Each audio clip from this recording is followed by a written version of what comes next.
Bienvenue à toutes et à tous dans Faux Soir. Voici les titres de l'actualité de ce vendredi 26 août. Un partenaire important pour l'Allemagne et l'UE et un pont vers l'Afrique. Ce sont les mots employés par la diplomatie allemande au sujet du Maroc à la suite de la visite d'Anna Baerbock. Une visite qui a permis de dessiner les contours d'un partenariat plus tenace entre le Maroc et l'Allemagne, notamment dans le secteur de l'énergie. Nous en parlons avec l'économiste Mohamed Jadri. Des concerts et du stand-up, c'était le programme de 2 jours riches en émotions à Tafraout el-Mouloud. La commune rurale a vibré au rythme du festival In-Mouda qui célèbre les Marocains du monde. Dans l'actualité sportive, le tournoi de tennis ATP de Winston-Salem se poursuit aux États-Unis à quelques jours du début de l'US Open. Cette compétition en est à son dernier carré. Mais avant de développer ces titres, ce communiqué du ministère des Affaires étrangères qui annonce ce soir que le Maroc rappelle immédiatement en consultation l'ambassadeur de Sa Majesté le roi Mohammed VI à Tunis et qui ne participera pas au 8e sommet de la TICAD en Tunisie. Le communiqué précise qu'après avoir multiplié récemment les positions et actes négatifs à l'égard du Royaume du Maroc et de ses intérêts supérieurs, l'attitude de la Tunisie dans le cadre du processus de la TICAD vient confirmer de manière flagrante son hostilité. En effet, la Tunisie, contre l'avis du Japon et en violation du processus de préparation des règles établies, a décidé unilatéralement d'inviter l'entité séparatiste. Plus de développement dans nos prochaines éditions. Le Maroc est un partenaire important pour Berlin et pour l'Union européenne. C'est ce qu'a souligné la chef de la diplomatie allemande, Annalena Baerbock, suite à sa visite dans le Royaume. Annalena Baerbock qui a rencontré Nasser Bourita pour lancer un programme global de coopération accrue entre les deux pays. Et ces entretiens ont fait l'objet d'un communiqué publié sur le site du ministère fédéral allemand des Affaires étrangères. Les détails avec Jazia Al-Hammari.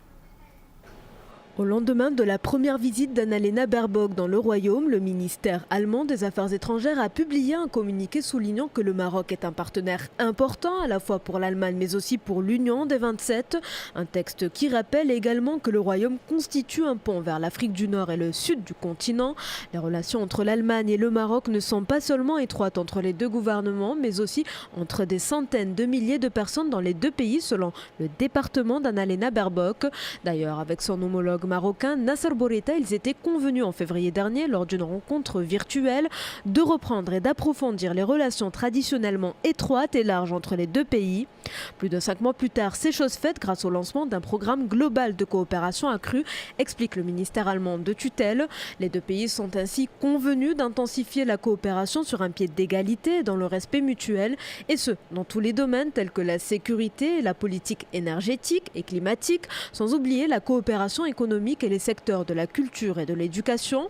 Enfin, le communiqué conclut en mentionnant que ce large partenariat devrait s'accompagner d'un dialogue stratégique multidimensionnel continu entre Berlin et Rabat. Cette coopération entre Rabat et Berlin et le soutien de l'Allemagne au plan d'autonomie pour la résolution du différend régional autour du Sahara, des sujets qui ont retenu l'attention des éditorialistes et journalistes marocains et étrangers. Cette revue de presse est signée Mamadou Diaye. Les enjeux énergétiques sont au centre de la future collaboration économique entre le Maroc et l'Allemagne, d'après la lecture de Média 24. L'énergie, un secteur important pour un pays comme l'Allemagne qui veut devenir climatiquement neutre en 2045. L'Allemagne considère le plan d'autonomie comme une bonne base pour une solution acceptée par les parties. Précise le quotidien Le Matin, le journal nous propose un round-up de la visite de la chef de la diplomatie allemande. Tout cela s'inscrit donc dans le cadre de relations bilatérales qui ont franchi une nouvelle étape.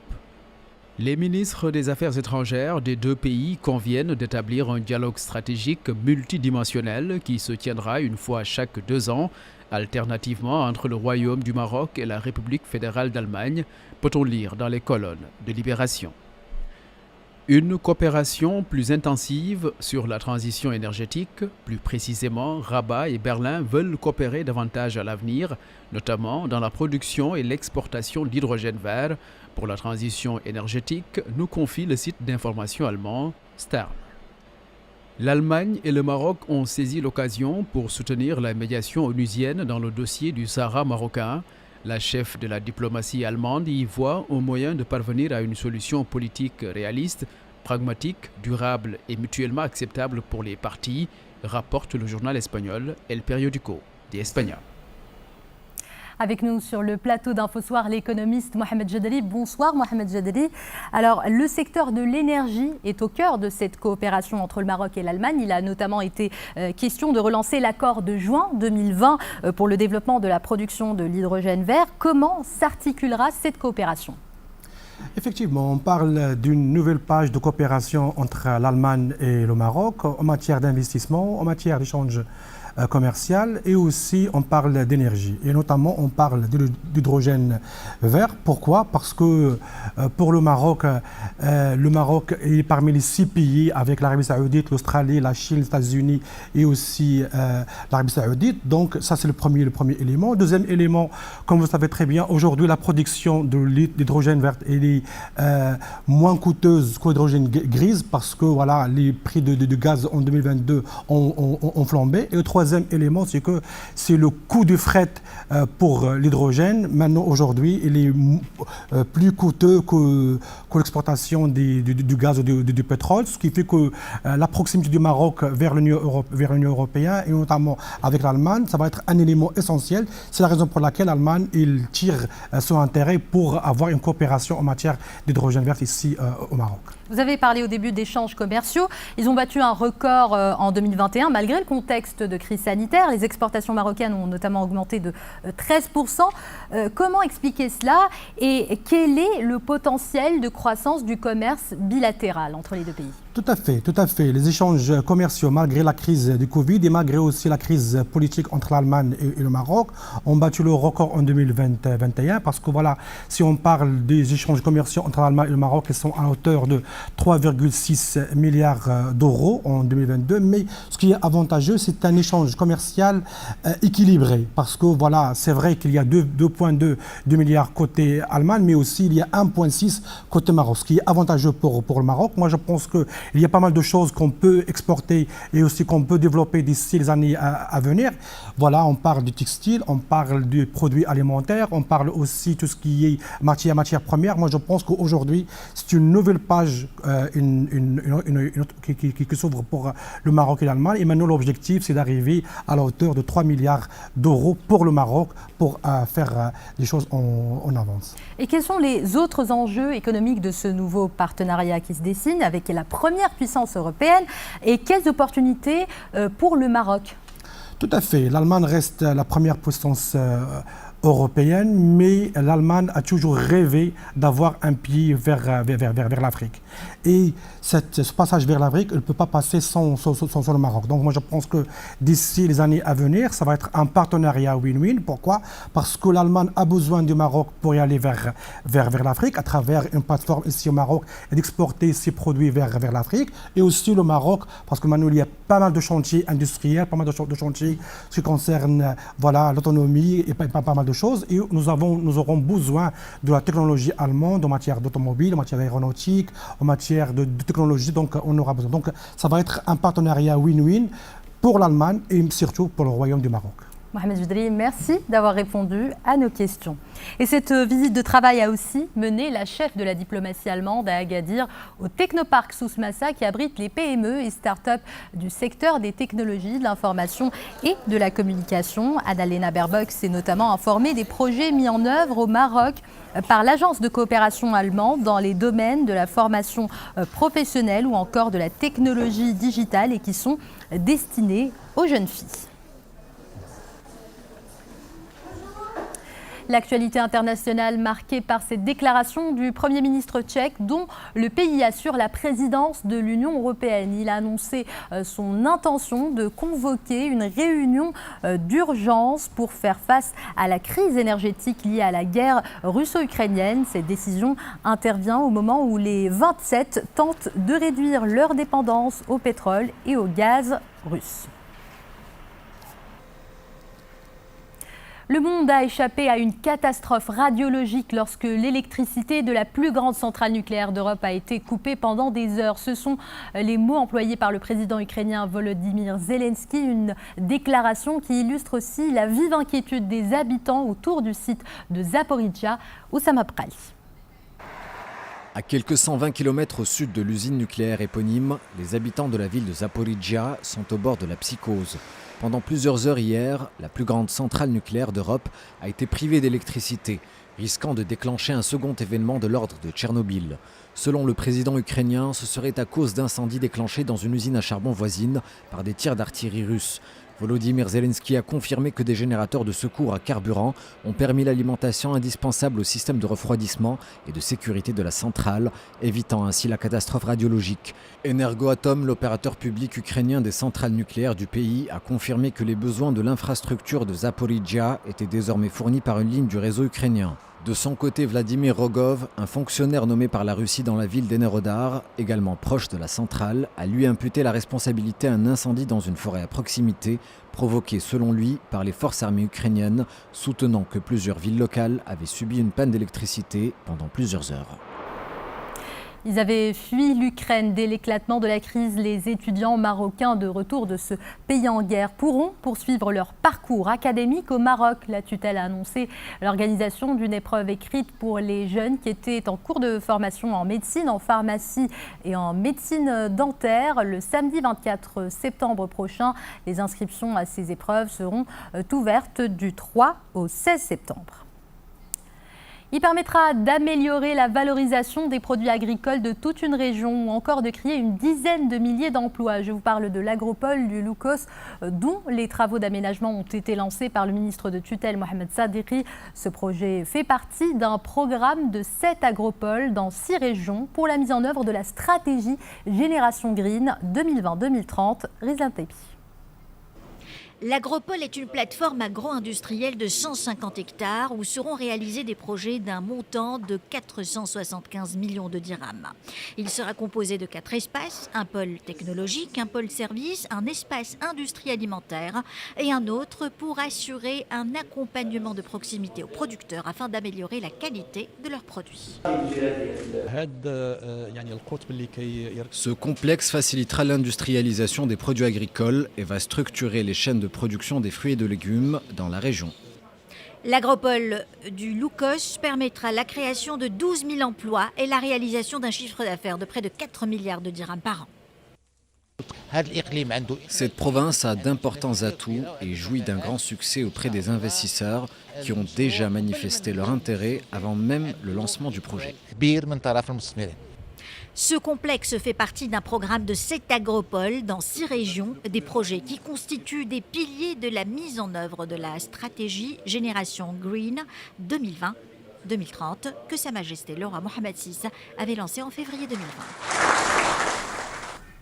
Le point sur la situation épidémiologique de ces dernières 24 heures. 37 nouveaux cas de contamination au coronavirus ont été enregistrés ainsi que 81 guérisons et enfin aucun nouveau décès des suites du Covid.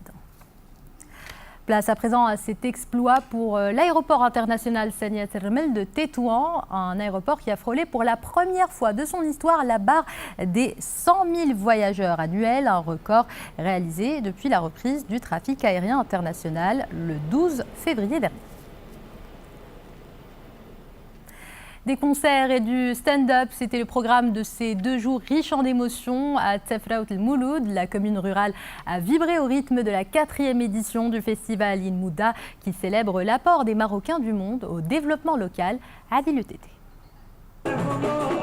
Quoi de plus symbolique que le fameux Defallah du groupe mythique Oudaden pour souhaiter la bienvenue aux Marocains du monde. La commune rurale Tafraout El Mouloud a vécu pendant 2 jours au rythme de son festival In Mouda. Pour son grand retour après 8 ans d'interruption, le festival célèbre les Marocains du monde, une reconnaissance pour leur apport à la région.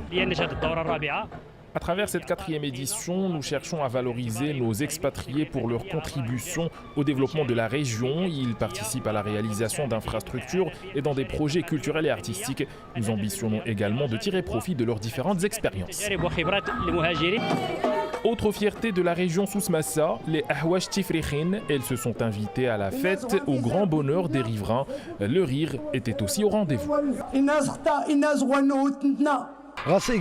Je suis très heureux de participer au festival In Mouda de Tafraout El Mouloud. Ça m'a permis de rencontrer mon public. J'invite les responsables à multiplier ce genre d'événements et qui donnent de l'écho à la région. Le festival est très bien organisé. Les visiteurs ont fait le déplacement depuis plusieurs localités de la province. Ça nous envoie ravis.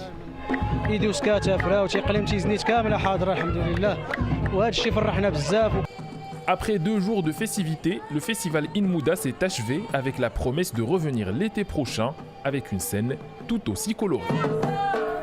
Place au sport pour clore cette édition avec du tennis. Le tournoi ATP de Winston-Salem se poursuit aux États-Unis. À quelques jours du début de l'US Open, cette compétition en est à son dernier carré. On découvre les résultats des quarts de finale avec Mehdi Fouti.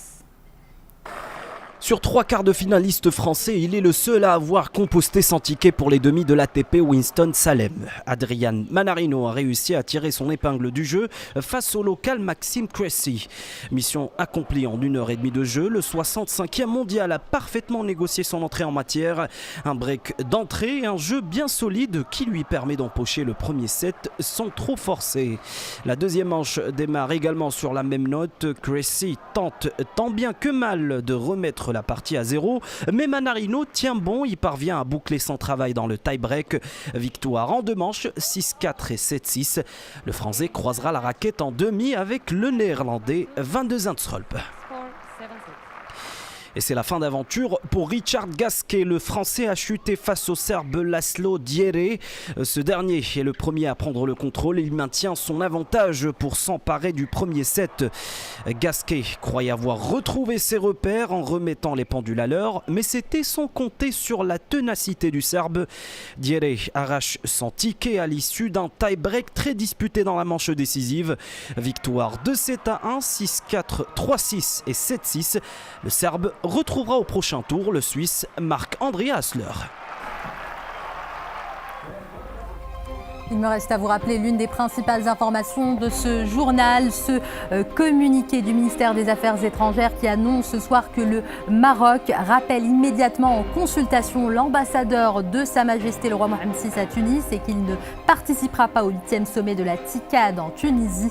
Le communiqué précise qu'après avoir multiplié récemment les positions et actes négatifs à l'égard du Royaume du Maroc et de ses intérêts supérieurs, l'attitude de la Tunisie dans le cadre du processus de la TICAD vient confirmer de manière flagrante son hostilité.